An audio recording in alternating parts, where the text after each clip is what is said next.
नमस्कार दोस्तों, आज हम बात करेंगे पैलिएटिव केयर के बारे में। पहली चीज़ है कि what is palliative care. Palliative care होता क्या है? पैलिएटिव वर्ड इटसेल्फ का मतलब होता है टू एलिविएट, मतलब कम करना। तो पैलिएटिव केयर होती है उन पेशेंट्स की सफरिंग को कम करना जो कि एक लाइफ लिमिटिंग इलनेस से जूझ रहे हैं। ये एड्रेस करता है कुछ इलनेस को, पूरे इंटायर इलनेस प्रोसेस को, बट ना कि खाली एक बायोलॉजिकल डिजीज़ को। WHO की डेफिनेशन कवर करती है प्रिवेंशन और relief of the illness of these life limiting illnesses. ये एक अटेम्प्ट है पेशेंट की हेल्थ और वेलबींग को सही से रख के उनकी सफरिंग को रिड्यूस करना वाया अ हॉलिस्टिक अप्रोच। अब ये हॉलिस्टिक अप्रोच क्या होती है? इस हॉलिस्टिक अप्रोच के कुछ 5 डोमेन्स होते हैं, जैसे कि psychological domain, spiritual domain, physical domain, social domain and financial domain. In domains के बारे में हम आगे डिस्कस करेंगे। तीसरी चीज़ होती है कि how a palliative care physician can reduce the disease burden.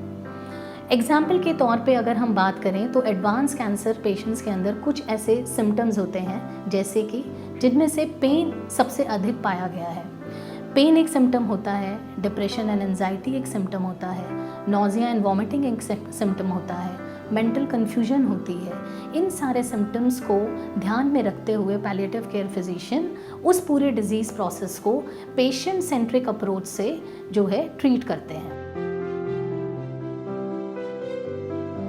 हमारी टेंडेंसी होती है कि हम पैलिएटिव केयर को हमेशा कैंसर से इंटीग्रेट करके कोरिलेट करते हैं, बट हमें ये भी अंडरस्टैंड करना ज़रूरी है कि नॉन कैंसर इलनेस में भी उसी प्रकार की सफरिंग हो सकती है जैसे कि कैंसर इलनेस में होती है।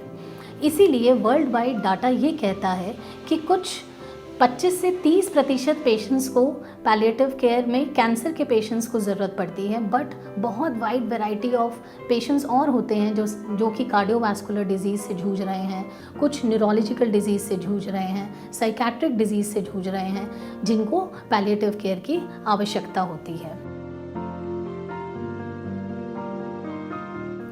अब बात रही उन डोमेन्स की जिसमें से साइकोलॉजिकल डोमेन क्या करती है।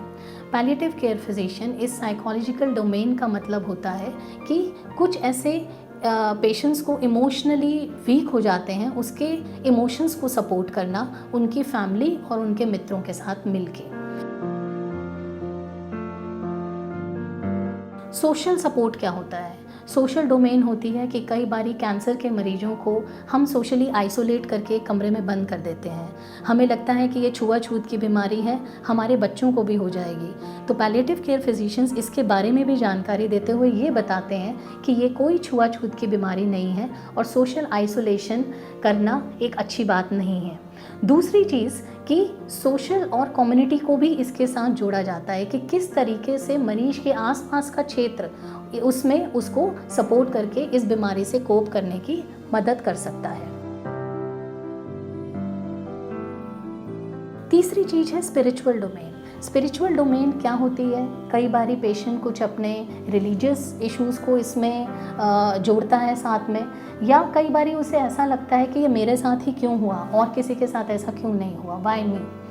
इसमें पैलिएटिव केयर फिजिशियंस उनके स्पिरिचुअल डोमेन को भी ध्यान रखते हुए उन्हें ये समझाते हैं कि क्या एक रीज़न है, चाहे हमारी लाइफ शॉर्ट है but there is always a reason to live.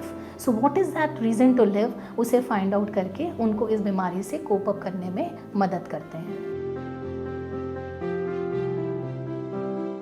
So in short, just to summarize, I would like to say that palliative care is an art which is beyond medical interventions, and it always consists of a primary care which should be offered by a medical professional to each and every patient, and it consists of 5 alls. 5 alls का मतलब है कि it is for all kind of illnesses, हर प्रकार की illness में, जैसे हमने अभी पहले डिस्कस किया। It is for all Nations, ऐसा नहीं है कि इंडिया में इसकी ज़रूरत है, बाहर इसकी ज़रूरत नहीं है। तो all developing and developed countries need palliative care. तीसरी चीज़ है डायमेंशंस, हर एक dimension, psychological dimension, social dimension, financial dimension, physical dimensions need to be treated in palliative care. चौथी चीज़ है settings, for all kind of settings, चाहे hospital के अंदर चाहे होम बेस्ड। और लास्ट चीज़ है टाइम, कि इसकी ज़रूरत हमेशा 24 घंटे पड़ती है, चाहे दिन हो चाहे रात हो। And the last thing is to include that it consists of 3 C's, that means the carers, the children and the community. धन्यवाद।